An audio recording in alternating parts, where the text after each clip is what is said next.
तो या तो खिलाड़ी आते थे कोटा ना तो फिर ले लिए सोटा।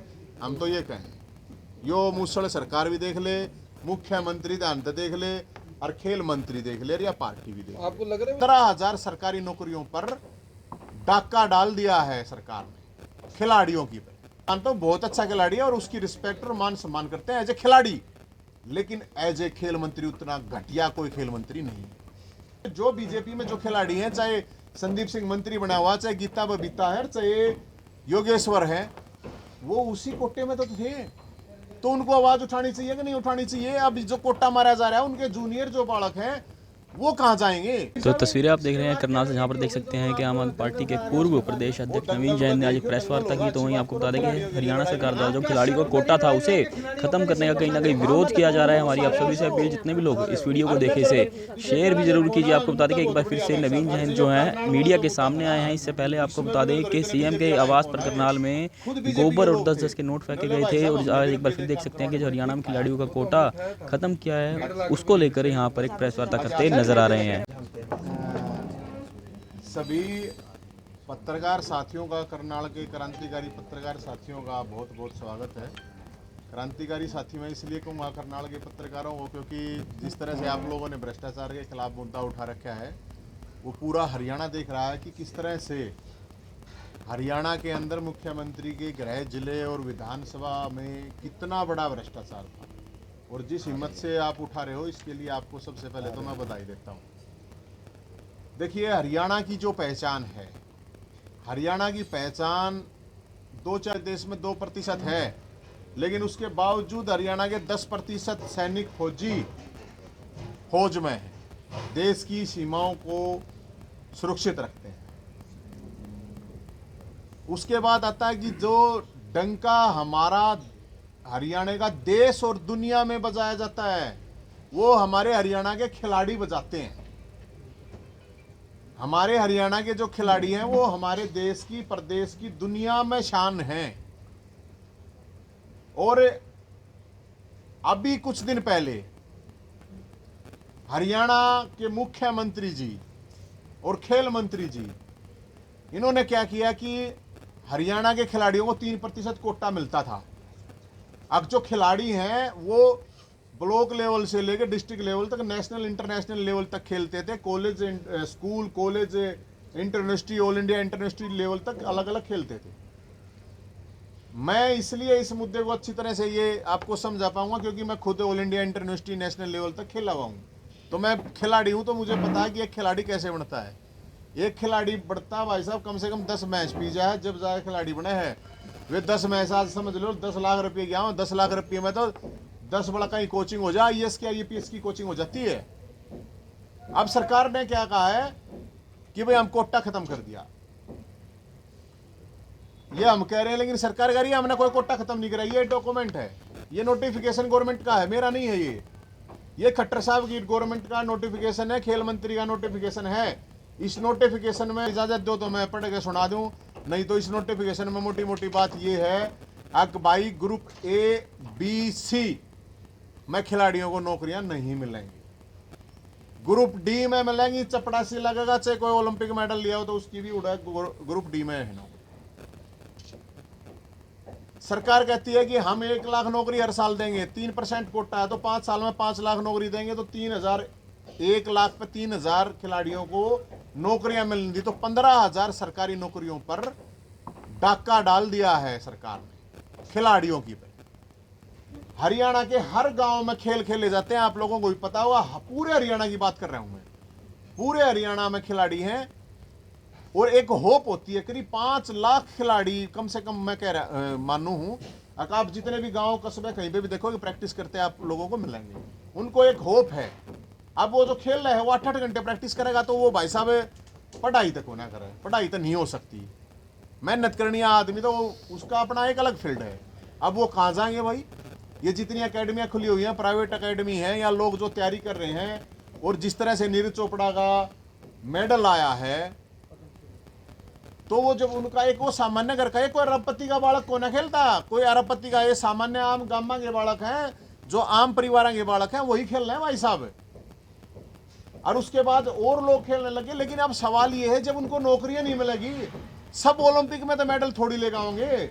ओलंपिक में तो मेडल लेकर तो आ जा कोई, वो अब तो 50-100 करोड़ रुपए का हो जाएगा, उसका तो घर चल जाएगा। लेकिन मुख्यमंत्री जी ने तो कंचा भी नहीं खेल ली, हमने मान ली। मुख्यमंत्री जी नहीं खेल रहे ब्लॉक लेवल तक, उसने नहीं खेल रखी कंचा भी। लेकिन दुर्भाग्य की जो बात है, सबसे दुर्भाग्य की बात है वो है ये, अगर हमारा जो खेल मंत्री है वो खुद ओलंपियन है। एज संदीप सिंह जो मंत्री, खेल मंत्री हैं, मैं मानता हूँ बहुत अच्छा खिलाड़ी है और उसकी रिस्पेक्ट और मान सम्मान करते हैं एज ए खिलाड़ी। लेकिन एज ए खेल मंत्री उतना घटिया कोई खेल मंत्री नहीं, क्योंकि वो जिस कोटे से लगा था उसको भूल गया। सवाल ये है, जो बीजेपी में जो खिलाड़ी हैं, चाहे संदीप सिंह मंत्री बना हुआ, चाहे गीता बबीता है, चाहे योगेश्वर है, वो उसी कोटे में तो थे। तो उनको आवाज उठानी चाहिए कि नहीं उठानी चाहिए? अब जो कोटा मारा जा रहा है, उनके जूनियर जो बालक हैं वो कहां जाएंगे? तो भाई साहब, हम इस चीज को लेके, पूरे हरियाणा की बात है या एक जगह की बात है, करनाल में भी खूब बालक खेलते होंगे, उनकी भी और उनके परिवार वाले हैं। लेकिन जिस तरह का ये पूरा का पूरा, मैं मानता हूं कि खिलाड़ियों को और खेलों को बर्बाद करने के लिए खट्टर साहब बिल्कुल खेल और खिलाड़ियों को बर्बाद करने के लिए भस्मासुर बने हुए हैं। सीधी बात है यार, अगर उनको ये पॉलिसी बनानी थी तो कम से कम इतना तो कर लेते। अगर भाई एक 50-100 खिलाड़ियों ने बुला के बता देते कि ये है, ये पॉलिसी है, भाई बता दो कुछ तुम्हें, बैठ के 4 अफसर अपने बना दें पॉलिसी। ये क्या की पॉलिसी भाई? ये पॉलिसी बनाई थोड़ी है, तो पॉलिसी हटाई है उन्होंने। नहीं, एक नई बना दी ना यार। मतलब जो पहले पॉलिसी थी, कई सालों से चल रही थी, कोई बालक था भाई, ठीक है, वो पढ़ाई में इतना वो नहीं है तो खेल रहे है, और ये जो खिलाड़ी है तिरंगे के लिए खेलते हैं, चपरासी की नौकरी के लिए थोड़ी खेल रहे। कोई एक प्लेयर, एक ऑल इंडिया इंटरनेशनल, एक स्टेट में भी किसी की पोजीशन आवे है, उससे जाके पूछो ना, नीरज चोपड़ा के बाबू तो जाके पूछो ना, अब सरकार ने कितने रुपये दिए, तन्ने कितने रुपये ला लिए, उसके फादर से जाके पूछो बेचारे ने कितना रुपया लाया होगा। खिलाड़ी के लिए रिस्क होता है बहुत बड़ा, इंजरी उसका हो जावे और कुछ उसका हो जाए, उसका तो बर्बाद हो जाए सारा का सारा सिस्टम। और हरियाणा की तो शान और गौरव खिलाड़ी है भाई साहब, ये उस गौरव को, हमारी संस्कृति को खत्म करना चाहती है ये सरकार। ये जिस तरह के ये निर्णय ले रही है, ऑलरेडी इतनी बेरोजगारी है, 25 लाख बेरोजगार घूमे हैं, उनका कोई वो नहीं। ग्रुप डी में जो वैकेंसी निकाली थी उसमें न ग्रेडेशन के नाम पे अब बालक निकाल दिए थे, खिलाड़ी निकाल दिए थे, वे धक्के खाते अंडे हैं। क्योंकि जब उन्होंने फार्म अप्लाई करवाया गया था उन खिलाड़ियों से, उस टाइम जो क्राइटेरिया था वो अलग था। अप्लाई कर दिया, अप्लाई करने के बाद पॉलिसी बदल दी, आखिर ये पॉलिसी नहीं ये पॉलिसी होंगे, उसमें 700-800 खिलाड़ी अपने आप निकल गए। अब कोई मुख्यमंत्री से पूछा है तो मुख्यमंत्री कहता है अपना नकली सर्टिफिकेट वाले थे कुछ, इसलिए हमने पॉलिसी बदली। अरे नकली सर्टिफिकेट, तेरा तहसीलदार करोड़ों रुपए लेकर बैठा है, तहसीलदार की पोस्ट खत्म करने मेरे, तेरा डीटीपीओ लेने लग रहा है पैसे, कर दे पोस्ट खत्म। तेरे सारे पेपर आउट होने लग रहे हैं, तो इसका मतलब पेपर लेना बंद कर देगा क्या? मतलब तरक देखो, अक भाई ये नकली सर्टिफिकेट आ जाते। अरे नकली सर्टिफिकेट की जिसने बनाए, जिसके बन रहे उन्हें पकड़ो, सिस्टम तो यही होता है ना। आप ये क्या कहेंगे नहीं हमने ये पॉलिसी बदल दी? तो भाई साहब, हम इस चीज को लेकर मुख्यमंत्री जी को 1 तारीख तक का टाइम दिया है, 1 अप्रैल तक का। 1 अप्रैल तक इस पॉलिसी ने या तो मुख्यमंत्री जी वापस ले लो, नहीं तो 2 तारीख ने पहला नवरात्रा माता रानी का आशीर्वाद लेके 2 तारीख ने बीजेपी का कार्यालय है, राज्य कार्यालय रोहतक में, रोहतक के अंदर 2 तारीख ने मानसरोवर पार्क में इकट्ठा होगा, बीजेपी कार्यालय के बाहर दंगल करवाऊंगा मैं वहां। उनका जो कार्यालय है ना बीजेपी का, उस राज्य कार्यालय, उसके बाहर दंगल होगा। और हम यही कह रहे हैं, फिर रिक्वेस्ट कर रहे हैं, भाई खिलाड़ी बर्बाद हो जाएंगे। एक खिलाड़ी है भाई साहब, प्रैक्टिस कराए, अपना स्वास्थ्य ठीक रखे, दुनिया भर की आज बीमारी हो रही है। दूसरी बात, एक खिलाड़ी जब ग्राउंड में होता है तो कम से कम नशे से दूर रहे। तीसरी बात, एक खिलाड़ी है क्राइम से दूर रहे। कितना तो नशा बढ़ रहा है, कितना क्राइम बढ़ रहा है, तो एक खिलाड़ी कम से कम एक होप हो है उनकी, तो भाई साहब होप खत्म हो जाएगी। एक 5000 नौकरियां के लिए 5 लाख बालक तैयारी कर रहे हैं। आपको लग रहा है तो, इस बात को जो चेतावनी दे रहे हो उसका फर्क पड़ेगा? कोई दंगल करवाने से सरकार को क्या, यानी आप सोच रहे मैसेज जाएगा? जाओगा ना, आप देखियो उस दिन, देखियो अच्छी राणा जानते, देखियो उड़े दंगल होगा भाई साहब, अच्छी बात करो ना होगा। जो गोबर फेंका था सीएम हाउस पे, उसका कोई असर नहीं हुआ? उसका असर नहीं हो रहा, अच्छी बात करो। कहाँ अभी अरे भाई साहब, उसका असर बहुत दूर तक गया है, आगे भी जाओगा। और आप लोग, असर तो आप लोगों का ज्यादा है, लेकिन हम तो ये कहते देखो, हम जो कर सकते हैं भाई साहब, हम एक आवाज उठा सकते हैं, संघर्ष कर सकते हैं, अपने जो बस का है वो कर रहे हैं। बाकी तो भोलेनाथ करेगा जो कुछ करेगा। लेकिन हम ये कह रहे हैं, या तो सरकारें वापस ले ले, अरना दवाई मुसल है भाई साहब, इसने ना मुसल भी क्या आ रहे हैं, इसने सोटा भी क्या आ रहे हैं, सोटा भी कह दो इसने मुसल, तो या तो भाई खिलाड़ी यहाँ दे कोटा ना तो फिर ले लिए सोटा।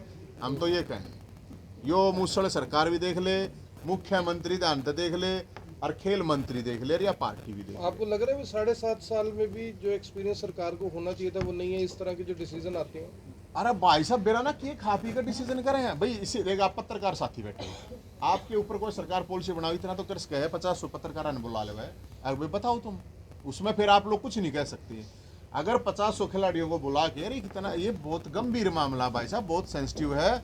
हरियाणा के अंदर से अगर खेल खत्म हो गया ना, हरियाणा में कुछ नहीं है। ये जो बालक भर्ती है, फौज की भर्ती तक लगे रहे, भागा दौड़ी करे जाए बेचारे, उनकी वैकेंसी नहीं निकलती। बेरोजगार हैं वे अपनी तैयारी करे जाए कोचिंग, अब उनकी वैकेंसी नहीं काटते। अब एक मोटी ही बात है भाई साहब, जैसे मान लो 1 लाख वैकेंसी ना गए, 3000 बालक नौकरी लग गई। अब इनने बना दिया अकनी ओलंपिक में जो मेडल लाओगा वो लाओगा, वो चोपड़ा सी लगा के। अरे थोड़ी बहुत तो शर्म कर लो, थोड़ा ये भी शर्म में तो मुख्यमंत्री जी तेन भाई, उसने तो देखो उसकी गलती नहीं, गलती मैं नहीं मानता। अब जिसने बेरा ही नहीं, मुख्यमंत्री जी ने कदे बेचारे ने कंचाई ना खेल ली, तब कंचाई ना खेल ली तो वो तो खिलाड़ी के बारे में जाना आगे। लेकिन जो ऑलरेडी खेल मंत्री है हमारा, उसने जो काम करे है ना, इतना बेशर्मी का, वो गूंगा है, बहरा है के नहीं है, हमने नहीं बेरा भाई। आत्मा और एक सम्मान होता है भाई साहब, अपना आत्मा सम्मान स्वाभिमान। और मैं तो जितने भी खिलाड़ी, जितने भी अकेडमी वाले, जितने भी उनको बता रहा हूँ, सब खराब हो जाओ, सब खत्म हो जाएगा। नवीन जी, एक कल सीएम साहब ने बयान दिया है, जो पंजाब के मुख्यमंत्री भगवंत मान वो मिले थे प्रधानमंत्री जी को। जी आज से 20 साल पहले भी एक सबकी अपनी अपनी ऊपर भोलेनाथ ने लिख रखी है, किसने क्या करना क्या कर रहा है। आप तो भगवान पे चीजें छोड़ रखी हैं, आवाज उठाने का दम रखते हैं, थोड़ा बहुत हमने बेरा है तो भाई जित कुछ गड़बड़ हो जाए उड़ा चले जावे हैं, किसी का फायदा हो जाए गरीब आदमी का, मजबूर आदमी का, हमारी तो इतनी है इस्तीफा। नवीन जी, पार्टी के अब नहीं आज की डेट में आप सिर्फ प्रभारी हैं डॉक्टर सुशील गुप्ता, जो राज्यसभा सांसद है, संगठन पार्टी के पास है नहीं। दावा पार्टी ये कर रही है कि हम आगे चलकर सरकार बनाएंगे और चुनौती देंगे पूरी तरह से। सवाल ये है कि आपकी रिपोर्टिंग किसको है, किसको यानी कि आप बताते हैं जब भी आप कोई कार्यक्रम करते हैं? क्योंकि सुशील गुप्ता जी से जब एक दो बार सवाल किए, उन्होंने इग्नोर करने की कोशिश की, कहा कार्यकर्ता है वो, इससे ज्यादा कुछ नहीं। भाई साहब ऐसा मैं तो हूँ भी कुछ को ना, सही कहने ना कहने से तो मैं हूँ कि नहीं हूँ वो कोई बात नहीं है। लेकिन मैं ये कह रहा हूँ, कोई पार्टी की बस की बात नहीं होती है, जनता तय करती है कि बदलाव करना है या नहीं करना है। किसी पार्टी की दावे करने से कोई बीजेपी वाला नहीं कह देगा हम 20 साल रहेंगे, कोई कांग्रेस वाला कह देगा, कोई भी कह दे, मैं कह दूँ, उससे कोई फर्क नहीं पड़ता है। जनता तय करती है, जब जनता तय करती है ना भाई साहब, तो कोई सी पार्टी ने भी चाहोगी ना कि मैंने हरा दे वही, जब भी ना हारती। तो आपकी वजह से सुशील गुप्ता जी से बातचीत होती है? मेरा तो भाई साहब, मेरा किसी से कोई वो नहीं है, मैं तो आपसे बात कर रहा हूँ, मैं तो अपना विचार आप लोगों को बता रहा हूँ। मैं तो ये कह रहा हूँ शुभकामनाएं दे रहा हूँ, पार्टी की तरफ से रख रहे हो विचार? मैं तो उनको भी शुभकामनाएं दे रहा हूँ, पार्टी को भी लद्दो बद्दो, हरियाणा में कह रहा लद्दो बद्दो पार्टी से है या पार्टी से अलग है? नहीं मेरा तो मैडम मुद्दा नवीन जयंत मुद्दा नहीं है, मुद्दा महत्वपूर्ण है। नवीन जयंत कोई महत्वपूर्ण आम आदमी पार्टी का बैनर लेके चलते हैं, लेकिन सोशल मीडिया पे चलता है मैं तो भाई साहब अरविंद केजरीवाल जी ने जयंत को पार्टी से निकाला हुआ है।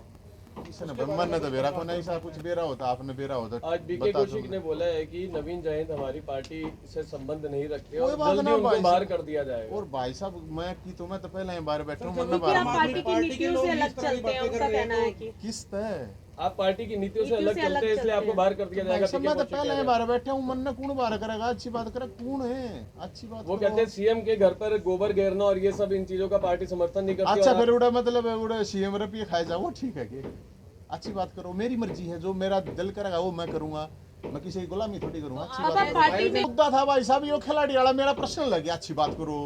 मैं ये कह रहा हूँ मुद्दा महत्वपूर्ण है, नवीन जयंत कोई महत्वपूर्ण नहीं, और नवीन जयंत कुछ नहीं है। मैं तो आपने फिर क्यों सुन लो, या बात दोबारा पूछने की जरूरत कैप्शन क्या डाले भी आम आदमी पार्टी की ओर से ये मुद्दा उठाया गया, नवीन जयंत की ओर से, कैप्शन क्या डालनी हमने? ये मुद्दा है खिलाड़ियों के लिए आवाज उठाई जा रही है, बात खत्म। आपकी तरफ से मेरी भी नाम मत लिखो और किसी का लिख दो, मेरी भी जरूरत है। नवीन जी